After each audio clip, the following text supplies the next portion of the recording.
Yeah, hello and welcome to the session Password Sprays Token Plays. It's great pleasure, and we are very excited to be back at HIP.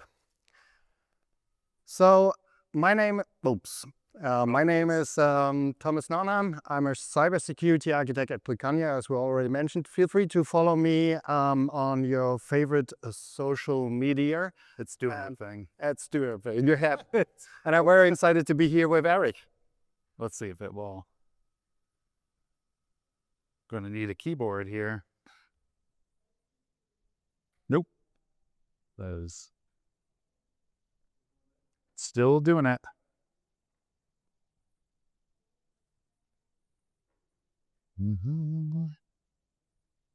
Now I've lost my clicking place. Let's see, Thomas, if we can go to... All right. Here's this very pasty guy. So I'm Eric Woodruff, Chief Identity Architect, as Sean said, social media handles.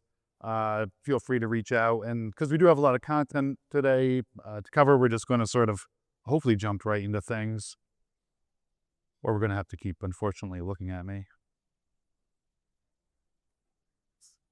All right, so identity is still under attack, right? Some big numbers here that we're seeing. A lot of this is reflected in conversations that Microsoft folks were having yesterday in their sessions, right?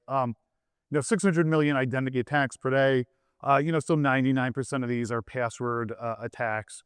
But I think it's interesting here, right, that we see the 111% increase in token replay attacks, right, which we're going to talk about today.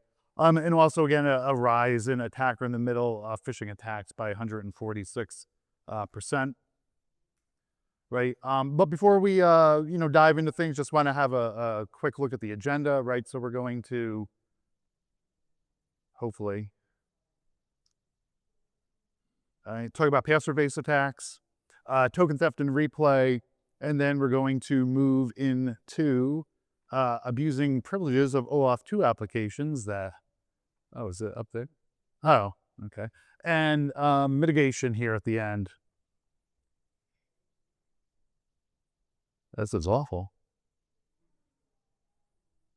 All right. Well, this is going to be quite the interesting presentation. So password-based attacks, right? So let's take a look at the overview of password spray attacks here, right? So high level, this is going to kill the animations too. Right, we have our users here with their passwords and Entra ID. Obviously, these things aren't, going to be visible in real life.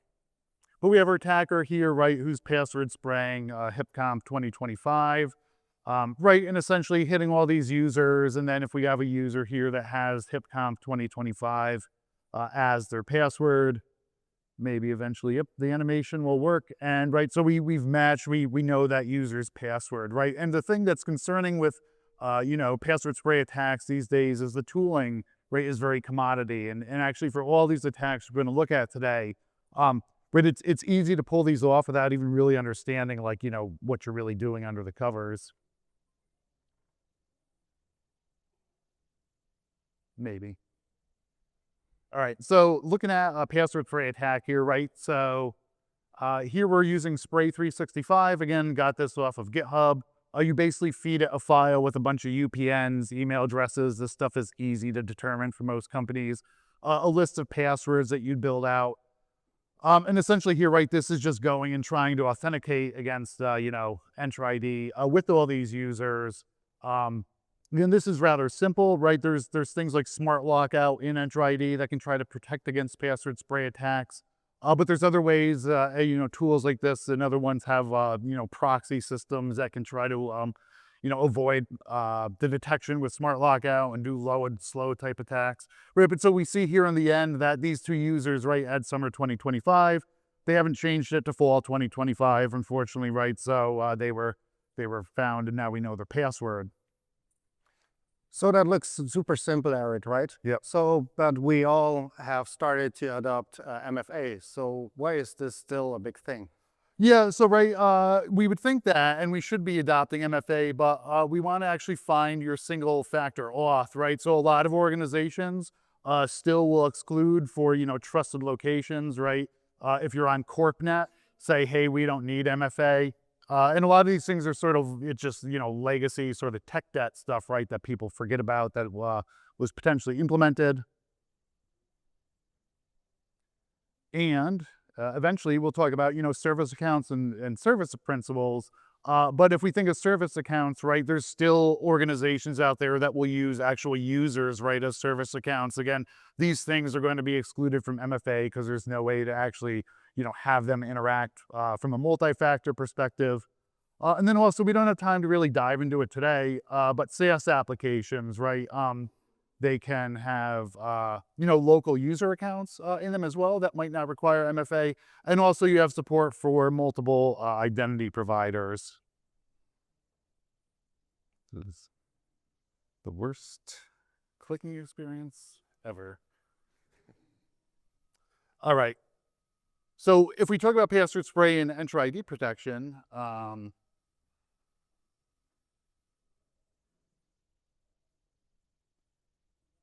my God, dude. I apologize if this is totally ruining the flow here. Right, so January 2025, I don't remember if this was your talking point because I'm getting... No, let's say a clicker. Right, so there's, improvements here in identity protection where we have a real-time password spray detection in identity protection, right? So trying to increase, right, the ability to see and right, find out if a password spray attack is, going on in the organization. And I think to see that as an improvement. So still Microsoft is working on getting better detection capabilities, as you already mentioned. Yeah. And now with this real-time detection, I think that's a good improvement, enhancement for detecting those password spray. But however, when we have MFA in place and we can see also a shift by the attackers, right? So they seems to be looking for another way, not only to see if there's a way to compromise credentials like doing password spray. So the next big thing, what you already mentioned in the statistics, is they seems to be moving over to post-authentication attacks. Yep. Isn't so? Yeah, absolutely. And right, and so this is where we're seeing that shift into token theft and replay here. So again, we'll try to power through a animation maybe in 10 seconds when it shows up on the screen. Right, so we're just going to look at attacker in the middle scenarios, right? These, were commonly called man in the middle attacks. Right, so on our left here, we have our user who's going to fall prey to phishing. We have Evil Jinx in the middle here as our malicious proxy server, and Entra ID on our right. Right, so the user falls for the phish, right? They open this email and click on the link. Right, and it's basically proxied through this proxy server. And then eventually the user enters a password into right, the phishing site. Again, this is just going to be proxied back to Entra ID. And this thing really is like a true proxy, right? So if you have branding or anything like that, it's going to carry forward to the user. They're not going to know, right, if they're not looking at the URL, that this is anything different than, the standard, login at Microsoft.com. Drum rolls. Drum rolls. Oh, it's sort of frozen there. That's cool. Entra ID prompts for MFA. And then the phishing site, again, proxies that MFA request right to the end user. And if we could see it, the user, right, inputs their MFA response. And again, that is proxied back to Entra ID, right? And now at this point, right, Entra is going to give you these cookies or, whatnot back to the client, right? And again, they're sent through the proxy, right? So even if the client is sent on to a legitimate site, right, it could still be, Office, SharePoint, OneDrive, what have you, right? Now, Entra essentially has the tokens necessary to impersonate that user. And again, we're going to look at how simple this is with an example here with Evil Jinx. Maybe I might have clicked twice. And all right, so we see here on our left, we have our victim, right? And on our right, we have our attacker who's already spun up Evil Jinx, right? And the person on the left is just going to sign in. And here we're actually going to see that even for passwordless, right, where you have the passwordless push number matching, right? That stuff, even though it's passwordless, is still easily phishable here, right? So Nestor's falling prey. He does his number matching thing, right? And it might be hard to see, but on the right, Evil Jinx, we have all authentication tokens intercepted, and the user on the left necessarily has no idea anything happened, right? So now on the right, we're basically going to go, grab the cookies, right, that are for this user's session that we've captured. And now as the attacker, we're going to open a browser. I mean, there's a few different ways to replay cookies here, but basically go into Office, we're going to sign in, and basically we're just going to import those cookies that we got with Cookie Editor here. So we're going to delete sort of what's in there and then go back to Evil Jinx and copy all this. So it's super easy to use. So Yes. all the tools that we are showing in the Like- demo today are available. So having fun over the weekend. Yeah, like your kid could probably do this sort of thing, or your dog. So, right, and now we're signed in, and again, we'll see here that we are Nestor Wilk, right, and able to basically do everything and have access to what Nestor has. So, Thomas, so is there a way to detect this sort of stuff with a XDR? Yeah, so it's not only about detecting AiTM, it's quite important that we have a way to stop the attacker, because now we are in a situation where the attacker has an authentication session and access to your M365 workloads.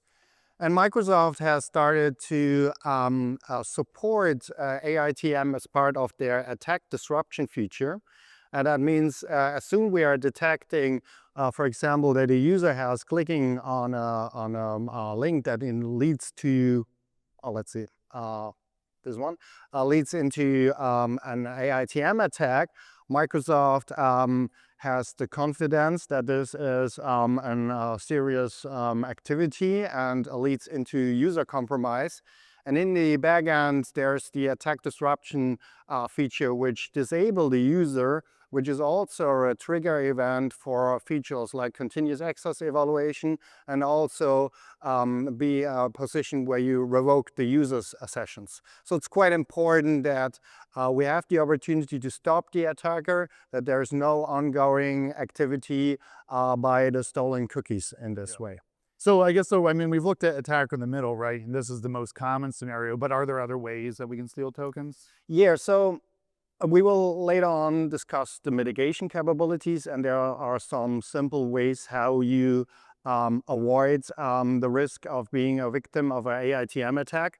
But what we've seen in the wild, and it becomes quite popular for attacker, is moving not to an attacker in the middle scenario. They are really looking on a way to steal authentication artifacts on the client. So we have here, for example, an Azure AD joint device by using phishing resistant authentication methods. And we have a couple of different token artifacts on the device. And now the attacker try to achieve a way to steal the tokens. That could be by using remote code execution, giving you some malware on the device, or what has become really popular is by using malicious Chrome extensions, for example. So even if you have not local admin permissions on the device, there's a way to steal the token artifacts. And that's a really nightmare. And when we are talking about the scenario, maybe you will say, now we see the high number of password spray and AiTM scenarios. But for example, in our security operations, we have seen some real world attacks on this one. And there's also a couple of XDR alerts that can be an early indication of this attack scenario. And for example, this is a quite popular info stealer that we have seen in the wild.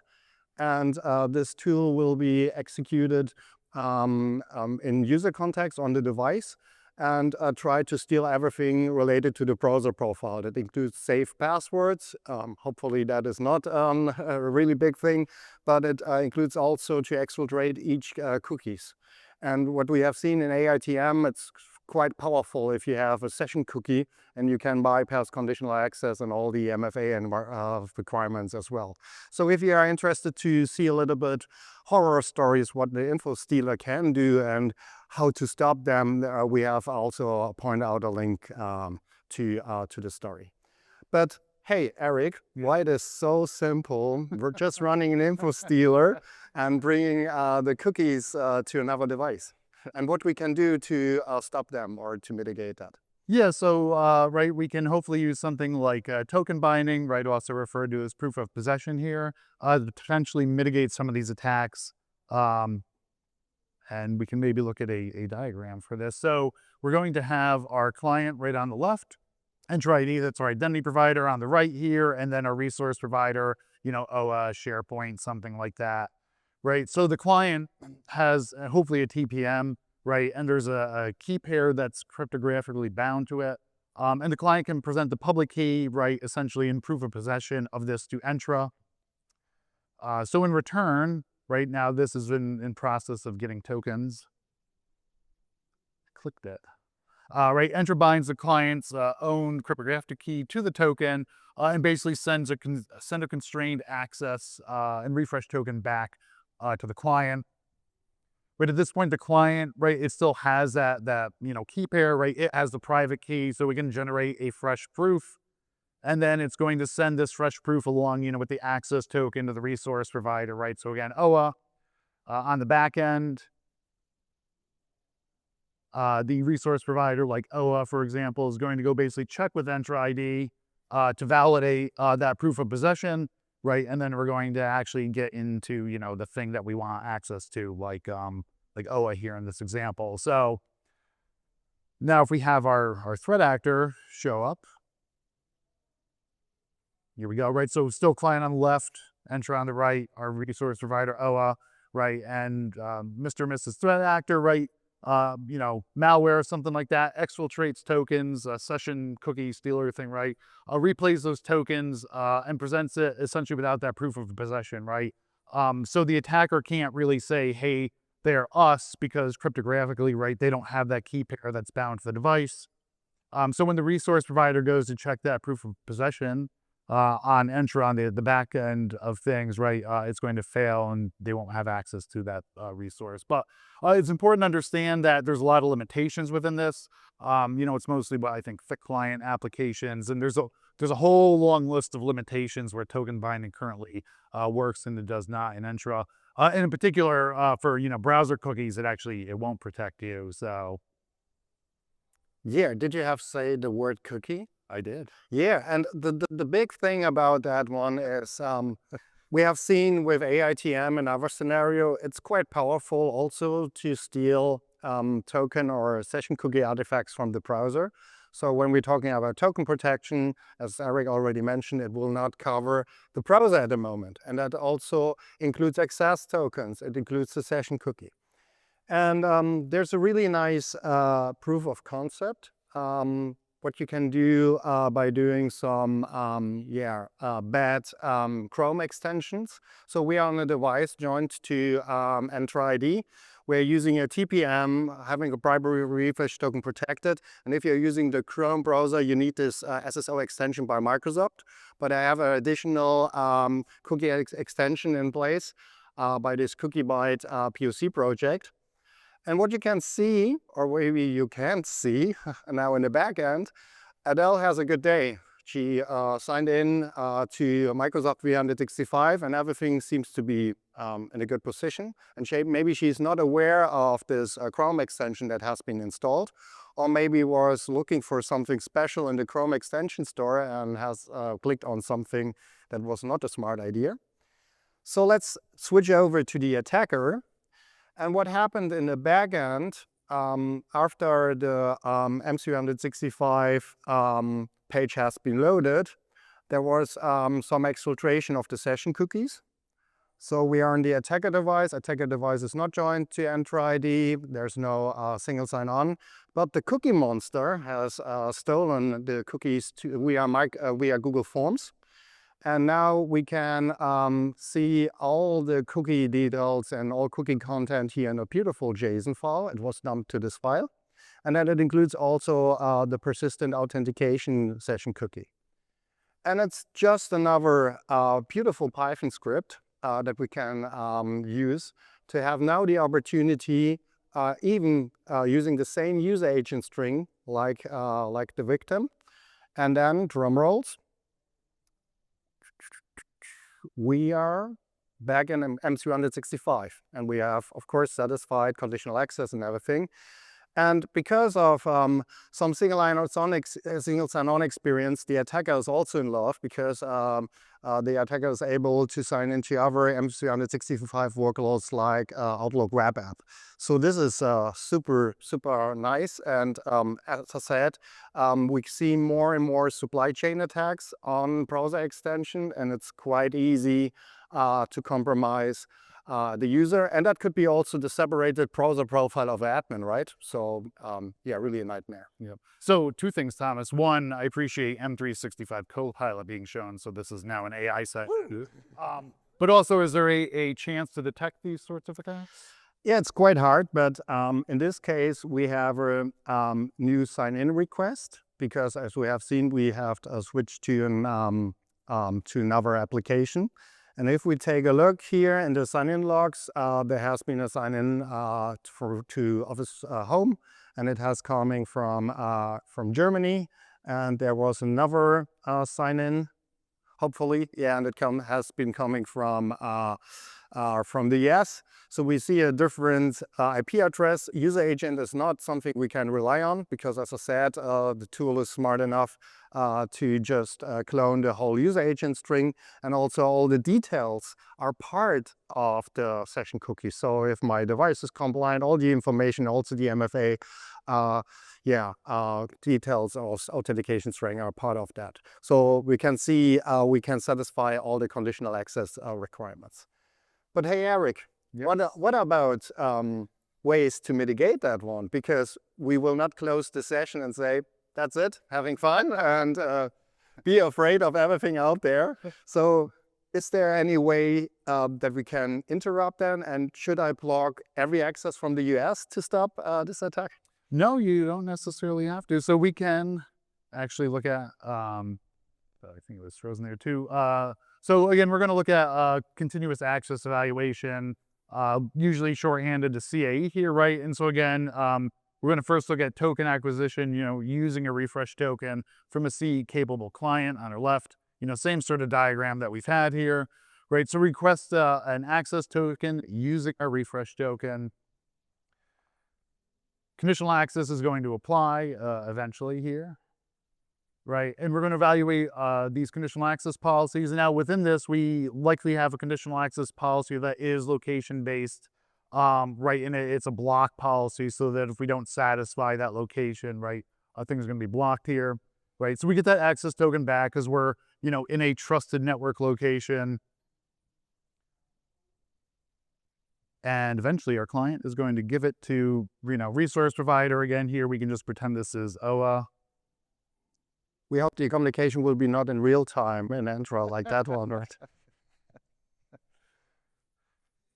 All right, so we present that access token again, standard stuff. We get access to the resource that, whatever it is, OA here, for example. So right now, again, our threat actor is going to eventually show up. They're a little late here too to the game, right? And they're going to, steal tokens off of this device through, malware, something like this, right? Not an attacker in the middle scenario necessarily, right? And they're going to replay that access token to the resource provider. But when they do this, right, the location is changed. So now this attacker is, coming from some other location, right? So they present that token to the resource provider. Now, not seen here, right, is the resource provider basically has a list of sort of like local policy stuff from Entra ID, represented here by the revocation or location change event, right? Shared signals. So what's actually going to happen is it's going to send a 401 response back to the attacker, essentially, right? Telling them that you need to sort of, prove you are who you say you are again here, right? But now when the attacker goes to replay these tokens, right, to get a new access token from Entra, right, we're going to fail that trusted network conditional access policy, and the attacker is going to be blocked. But Aside from CAE, Thomas, are there other ways that we can also, prevent token theft? Yeah, so you can already mention that our answer will not be there's a silver bullet. So we already said, hey, token protection, there's some limitation. For example, will not apply to everything what we did in the browser. And when we're talking about CAE, there's also just a limited number of applications that are supported. But we had this great session from Chris Brum about global secure access, and global secure access is another front that help us to mitigate token replay, because we have seen that the attacker moved to the US, and I don't like to block any access from the US, and I don't like to rely back on IP addresses. So we're living in a zero trust architecture, hopefully. And so our IP address and maintaining trusted IP ranges would be not the solution. But when we have a look on global secure access, we have a client, hopefully, a client that is accessing resources by using the global secure access network, using some channel, like for M365 traffic, internet, or even for your on-premises resources by using private access. And before they are allowed to entering the global secure access network, there's a pre-authentication to Microsoft Entra.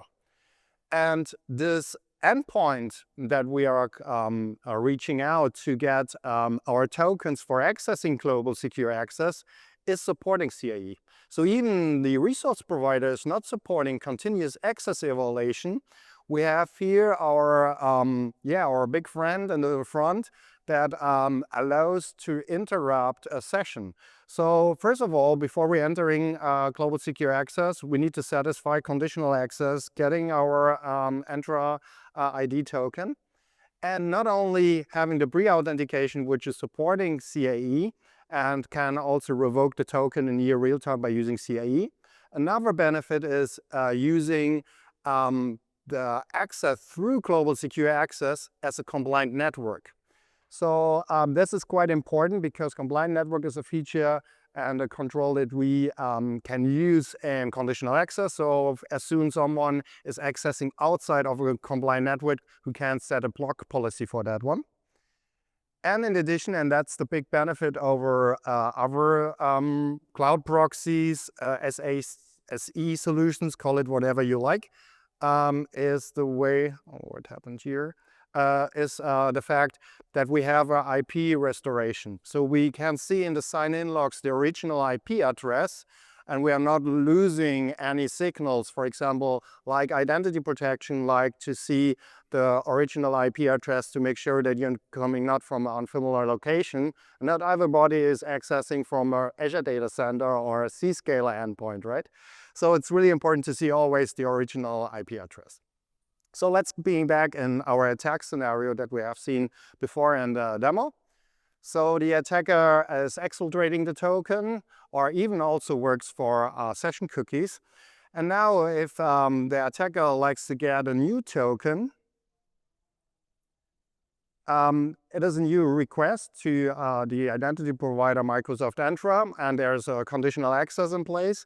And conditional access is checking if there's still an access from global secure through global secure access channels. And if that's not the case, we have the conditional access policy that I mentioned before, which blocks access. But there's a big thing that you should consider. It only relies if you're requesting a new token. So if you have still, for example, an access token, you already satisfied conditional access. So you need the capability of CAE that you have a trigger and you need to reevaluate that this one comes into play. So as I said before, it's a layer approach, like an onion. You need to consider all of the mitigations that we have shown before, and that makes it not much more easy to handle. But even if we are in a perfect world, Eric, we have phishing-resistant authentication, we have GSA in place, token protection will be supported, everything looks fine. We have something like the OAuth2 applications, and that could be a potential other attack path, right? Yeah, absolutely. And this is why it's important to do more than just protect our tokens, right? And so we're going to look at abusing OAuth applications here, right? So this is the other way that attackers will commonly go after Entra estates. So when we're talking about this, first just want to bring up, right, that the Secure Future Initiative, there's been some changes, and in particular, one of these changes that I think they wrapped this up in August, right, was around how users can consent or now not consent to access to resources, right, in OneDrive, SharePoint, things like that, their email here, right? So previously in Entra tenants, sort of by default, users are allowed to sort of just go nuts with delegated consent here, and now basically admins need to consent to things. Microsoft would go flip a knob basically in your tenant, sort of restricting this. There was like a middle ground thing where you could say if it's a trusted application, right, like we're going to let users consent to that stuff, and if you had that setting set, then nothing was changed in your tenant.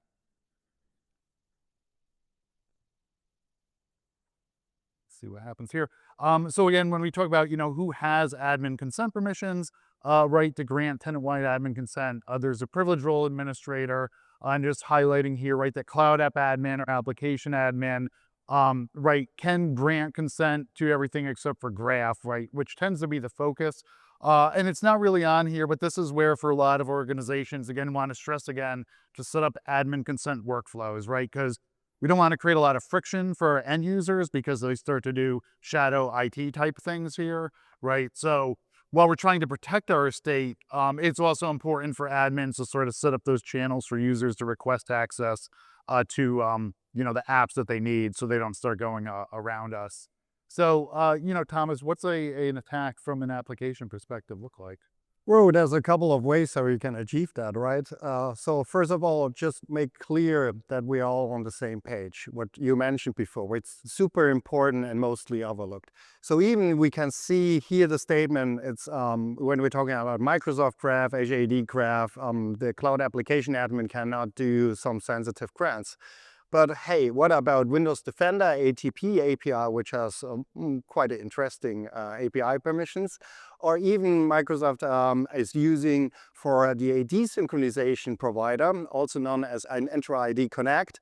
There are also some nice API permission, which could be very close to a tenant compromise. Good point. So I think cloud application admin, we are on the same page, is quite critical. Yep. But what I've seen many times in assessments and also discussions with the community, people feel overwhelmed with their app registration they have in place. And there are always app registration with something like files read write all, mails read write all, or something like that. And maybe we have an owner and something like that. And now an owner of an application object can add their own redirect URL to the party. And we have another nice tool that we like to show you called O365 Stealer. And once again, this is the view for the victim.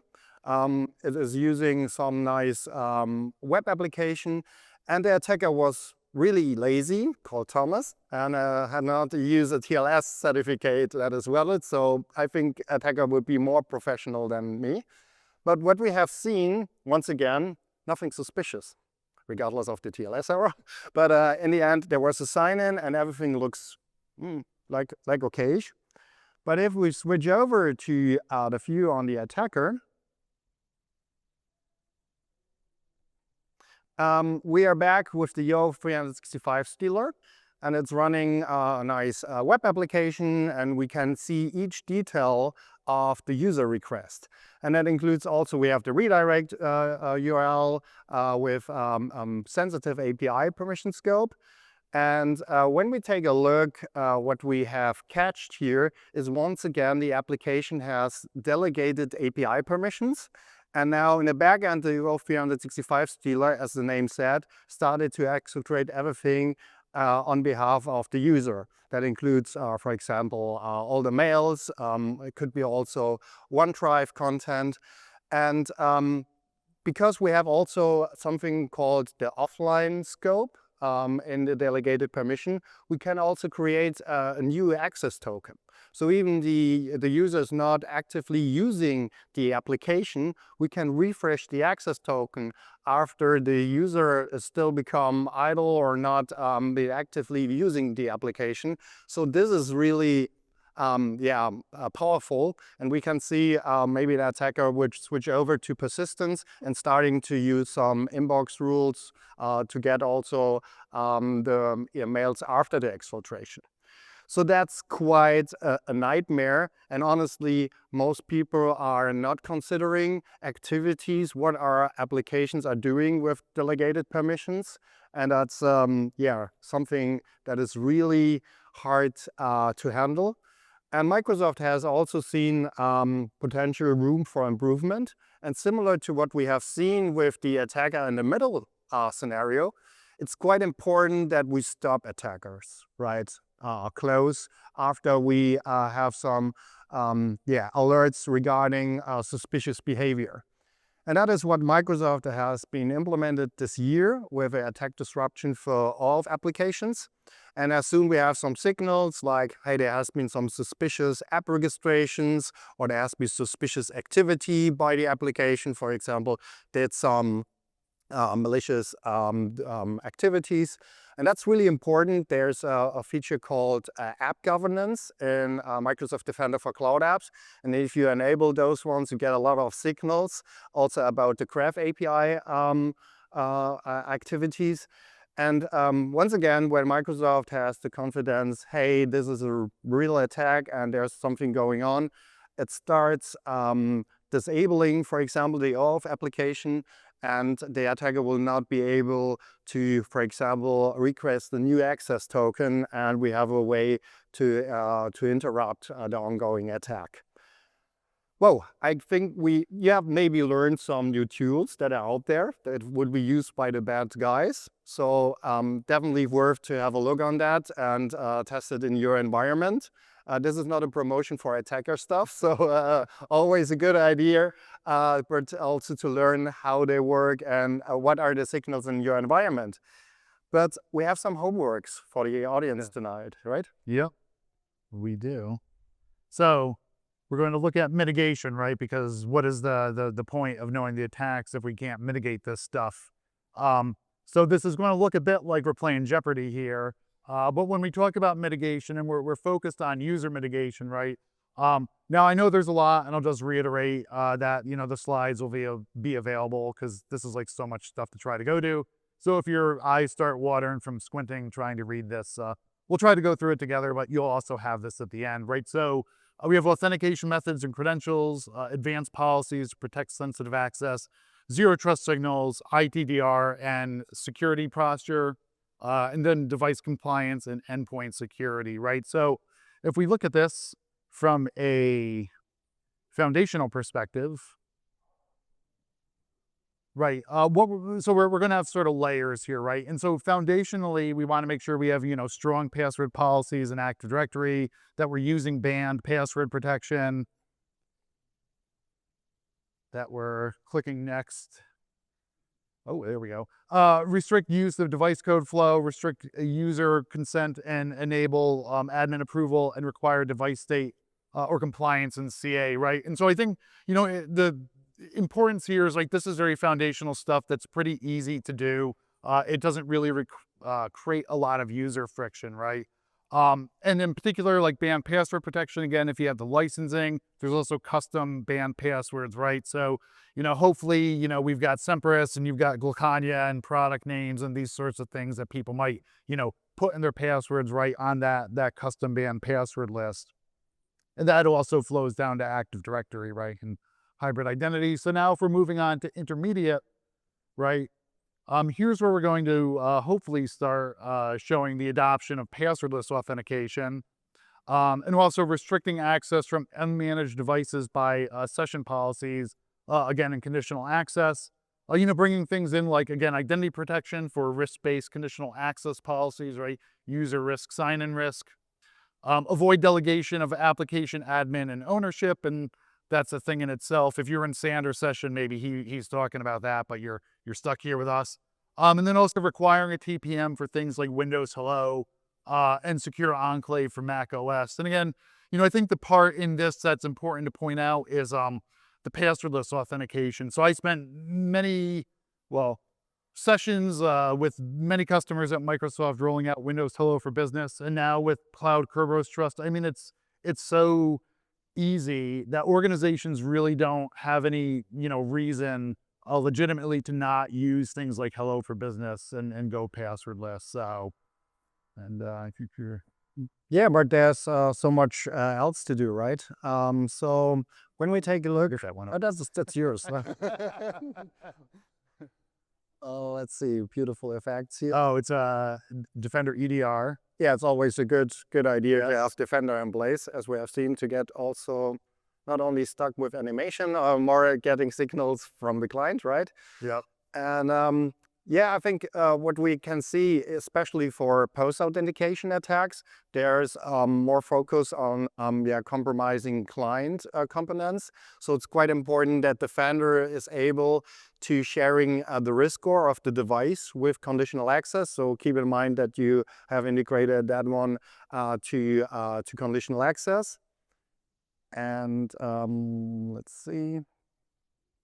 Yeah, and as we have already seen, require phishing-resistant authentication, of course, is quite important.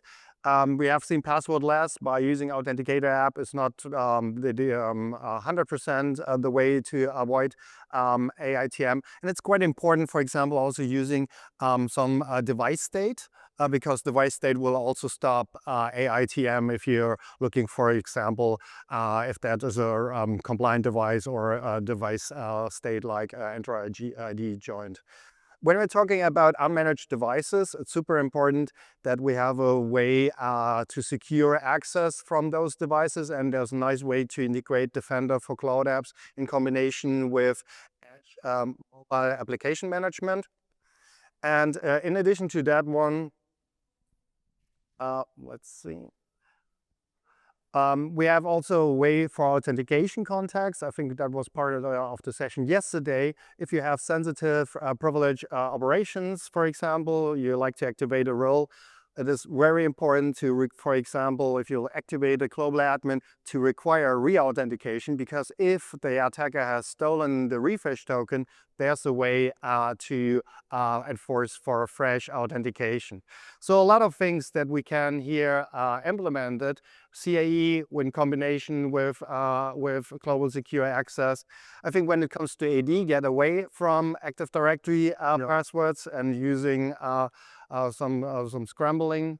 Smart card required for interactive login. Yeah, right. That is something we should have in place. And token protection, as we said, is one of the things for the progressive maturity. And when we're talking about CAE in combination of a global secure access, we have also a way to strictly enforce CAE, but it's very limited to a number of applications only. And I think when we're coming to the last points, it's really important that we make sure that we have also some token hunting capabilities. And that includes, for example, if you like to learn more about that one, to join my session tomorrow at 11 a.m. And finally, there's Defender TVM in place, so Threat Vulnerability Management, which gives you some insights if you have some unpatched applications on the device. So this is your homework. And I think we will be done by that end of next week. Otherwise, we come back next year and tell you the same story. And if you have any questions, I'll be here all the day. So feel free to say hi and raise up your questions. Yeah. Thank you, gentlemen. I have room for one question. Let's say we got one question or two questions, maybe the most. Anyone have any questions that they want to ask the gentleman that they can't buttonhole them later and ask? I think it was there. One back. This type is here's configurations, but once they steal a receipt and they add the song information, why does it ask them, could you do that again, just so they could hear it on the this might be a configuration question, but once they steal the cookie with all the login credentials, why doesn't the website ask them to do the MFA again? So if you're accessing a resource with the access token, it's already like essentially post authentication. I mean, it's basically OAuth, right? Like how it functions. So there's no, I mean, you can do things with conditional access, I think, right, for sensitive actions, but generally there's not going to be anything in place that's going to say make the user do MFA, right? And you don't know necessarily that the users change, right? So you're not going to want to ask them to MFA every time they're just going to, say open their email or something. Yeah, I just misunderstood how it was what was going on. Thanks. All right. Thank you, gentlemen. Thanks for having us.